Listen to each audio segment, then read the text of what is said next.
그렇지. 생후 2, 3개월 정도의 반려견을 처음 입양했을 때 우리가 어떤 교육부터 해줘야 되는지, 실내에서 할 수 있는 이제 사회화 교육은 어떤 것들이 있는지 오늘 제가 알려드리려고 합니다.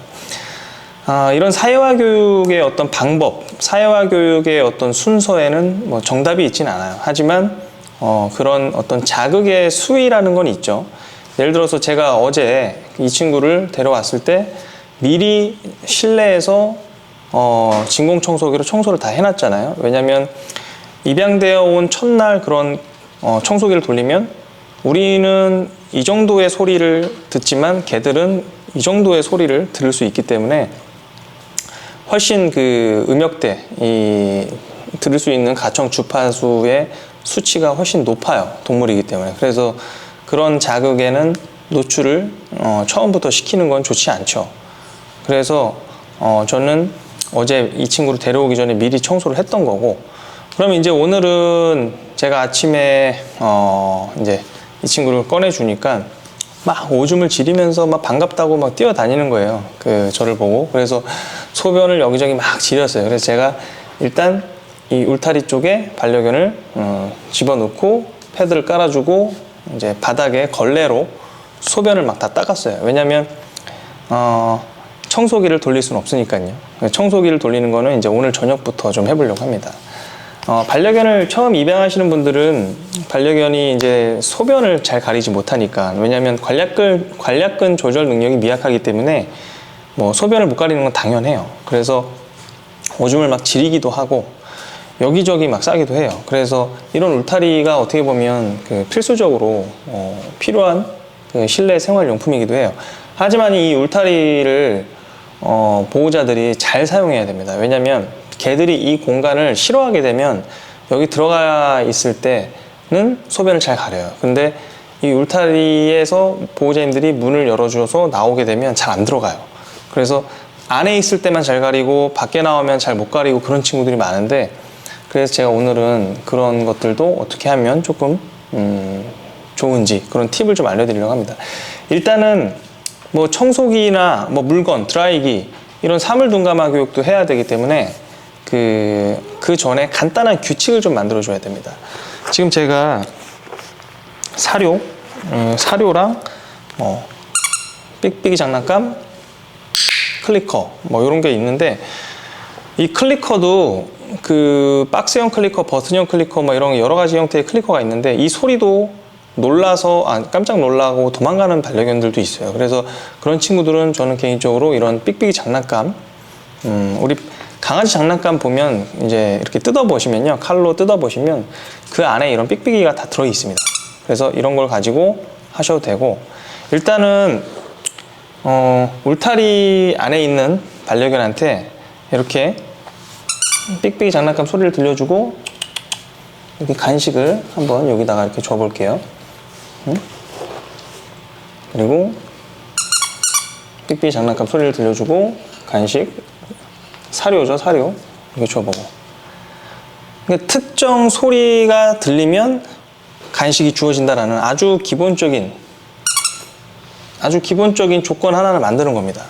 그래서 반려견한테 이 소리가 들리면 내가 좋아하는 먹이를 주는구나, 그거 하나 알려주는 겁니다. 이게 어떻게 보면 사회화 교육하기 전에 가장 기초가 되는 교육이 될 수도 있어요. 제 관점에선 그래요. 왜냐면 우리가 뭐 반려견이 집에서 보호자님들의 손도 깨물고 뭐 옷까지도 물고 늘어지고 뭐 거울에 비친 자기 모습을 보고 짖기도 하고, 그리고 아이고 소변 보네. 네. 옳지. 소변을 패드에서 이렇게 잘 봤을 때도 뭐 간식을 줘야겠죠. 자, 이렇게 특정 소리를 들려주고 간식을 주는 게 어떻게 보면 가장 뭐 이제 교육의 시작이라고 볼 수 있어요. 예. 그리고 지금 소변을 봤을 때 보호자님들이 아까 제가 얘기했죠. 문을 열어주는데 그게 아니라 울타리 자체를 다 그냥 치워주시는 게 좋습니다. 어떻게 하냐면 이렇게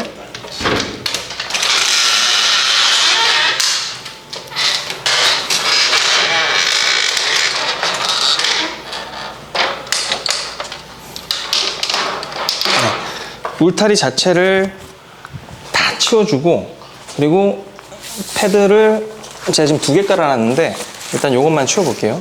패드를 소변을 본 거를 치우고, 그리고 나서 칭찬을 한 번 더 해주면 되겠죠. 옳지, 잘했다. 많은 보호자님들이 이 배변 교육할 때 좀 간과하시는 게, 소변을 보고 나면 뭐 보상으로 간식이나 칭찬은 해줘요. 그런데 이런 공간을 다시 소변 어떤 욕구, 배뇨 욕구가 생겼을 때 반려견이 다시 가서 이제 소변을 보려면 이 공간 자체에 어떤 압박감이 없어야 되거든요. 만약에 울타리를 이렇게 쳐놓고 문만 열어놓는다면, 내가 저기 들어갔을 때 뭐 탈출하고 싶어서 나오고 싶어서 했던 행동들, 그리고 갇혀있던 그런 기억들이 있잖아요. 그래서 그런 공간에 대한 압박이 느껴지면 잘 안 들어가요. 그래서 안에서는 잘 가리는데 밖에 나오면 잘 안 들어가고 잘 못 가리는 그런 반려견 친구들이 너무나 많습니다. 그래서 배변 교육을 처음에 강아지한테 할 때는 이런 울타리 같은 걸 써서 안에서 반려견이 소변을 보면 이런 전부 다 펜스를 열어줘서, 그래서 저는 개인적으로 이렇게 플라스틱 펜스보다는 그 크롬 울타리들 있잖아요. 그게 신속하게 이렇게 딱 접을 수 있거든요. 그런 걸 좀 권장을 하는 편입니다. 그래서 반려견이 소변을 보면 이렇게 거실로 나와서 언제든지 이렇게 움직일 수 있어야 되고, 그리고 이 나이 때는 소변 실수했다고 해가지고 그걸 혼내면 사실 그건 보호자가 어리석은 거라고 저는 생각을 해요. 왜냐면 아까도 말씀드렸듯이 관략근 조절 능력이 미약한 나이거든요. 지금 카메라 쪽으로 가가지고 이 친구가 카메라를 막 코로 건드리고 있었는데, 제가 그래가지고 이런 소리를 들려주고 간식을 준 거예요. 아까 울타리 안에 있을 때도 했는데 울타리를 치우고 나서도 해도 되겠죠. 이런 소리를 들려주고 간식 주고, 그래서 특정 소리가 들리고 나서 후속 자극이 이제 자기가 좋아하는 먹이, 그런 쪽으로 해주셔야 돼요. 그리고 한 번쯤은 이렇게 들려주고 왔을 때 뭐 칭찬도 해주시고, 옳지. 그리고 반려견이 이제 뭐 손 이렇게 막 깨물잖아요, 그렇죠? 막 이렇게 깨물 때도 우리 보호자님이 이런 행동들을 자연스러운 행동이거든요. 그럴 땐 이렇게 다른 쪽으로 유도를 해줘서 반려견이 그걸 포기하면, 그런 깨물 행동 그만하면 옳지, 이렇게 주시고. 그리고 나중에는 간격을 두셔야 돼요, 인터벌을. 그냥 보호자의 손을 내가 깨물고 바지자락을 막 이렇게 물고 늘어지고 하니까 보호자님이 간식 주는구나. 그러면 그렇게 학습이 되면 안 되겠죠. 그래서 나중에 시간 간격을 둬야 된다는 거예요. 예를 들어 지금 이렇게 깨물면 조금 시간 간격을 둬서, 왜냐하면 시간 간격을 두는 이유는 이런 소리를 들려주면 강아지들이 간식을 주겠거니 하면서 예상을 한단 말이에요. 그럼 나중에는 간식 왜 안 주지? 하고 이렇게 집중을 할 때가 있어요. 그럼 그럴 때 보호자님이 어느 정도 반려견이 나한테 집중했을 때, 그럴 때 이제 주라는 거죠. 그렇게 해서 점점 우리가 반려견한테 하나씩 생활 규칙들을 좀 알려줄 수 있고, 잘 할 수 있는 반려견이 실수를 했을 때는 뭐 우리가 야단을 칠 수 있겠죠. 그런데 모르는 반려견한테, 아무것도 모르는 반려견한테 자꾸 야단을 치면 주눅 들고 위축되고, 그리고 나중에는 보호자님한테 이렇게 올 때 자신감 있게 오지 못하는 그런 반려견의 어떤 그런 모습들도 나타날 수 있기 때문에, 처음 반려견을 이렇게 입양한 2~3개월 된 반려견을 처음 입양하신 분들은 이런 생활 교육들에 많이 중점을 두고 신경을 써야 됩니다.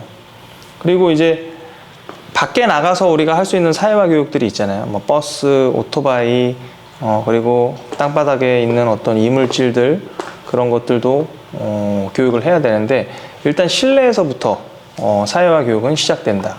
그리고 실내에서 할 수 있는 어떤 이런 사회화 교육은 뭐 사물 둔감화, 소리 둔감화, 뭐 자극 둔감화, 이런 둔감화 교육이고, 그런 교육을 하기 앞서서